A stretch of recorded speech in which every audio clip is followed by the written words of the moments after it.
Good morning, gorgeous ones. I'm in my laundry / bathroom of the caravan this morning. My hubby's still having a little rest, having a little sleep in.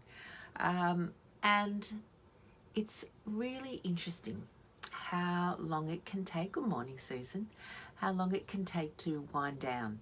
So when you're a person that goes, as we often do, stopping, we don't actually stop. We've got momentum. It just keeps going. And it takes often days to stop.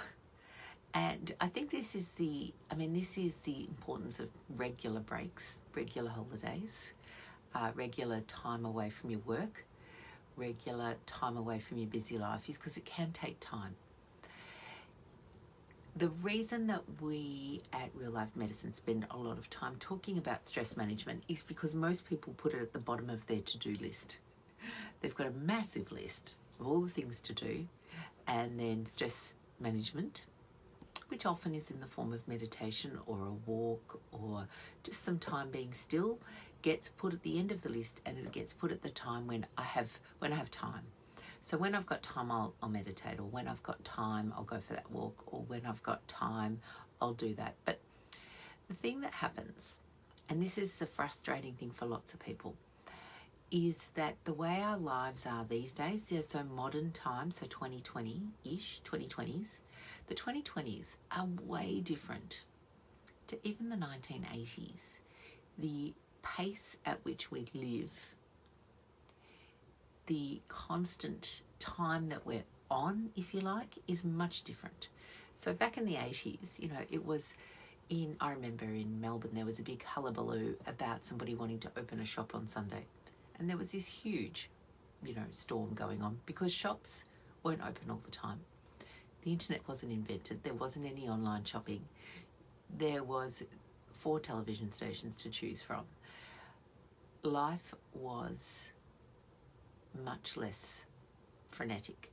People still had things to do, of course. We still had cooking to do and all of those sorts of things. But I think the difference is that we were less distractible and less distracted. And the thing about being on, if you like, that word that we use for on means that your sympathetic nervous system is activated. Okay, it's looking, fight and flight. It's certainly not rest and digest, which is your parasympathetic. So when your sympathetic nervous system is on all the time, that's the cortisol bit, and that's the bit that also then has an impact in your metabolic processes, sugar, in particular glucose metabolism. So I know it sounds kind of like, oh yeah, here she goes banging on about meditation again. It doesn't actually have to be meditation, but it has to be something. Because it isn't normal to need 5 days to wind down. Okay, we shouldn't need that long. We do, but we shouldn't. We should have periods of time in our day where we're quiet and still, but that takes practice. So my lovelies, that's my little lesson for today. It is hard for our brains now to just sit in stillness, that light distraction, and the phone provides a beautiful one. Nikki, you love meditation. You've been checking your heart rate after it. Absolutely.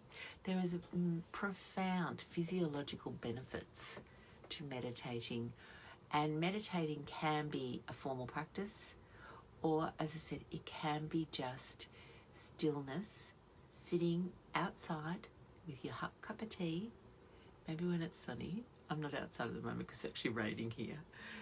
But sitting outside and just, I know it sounds like a cliche, but stopping and smelling the roses. It's the reason we have that. So lovelies, that's my little thing for today. Just stop for a moment, pause, notice your surroundings, and just be present for a couple of moments. All right, darlings, see you tomorrow. Bye now.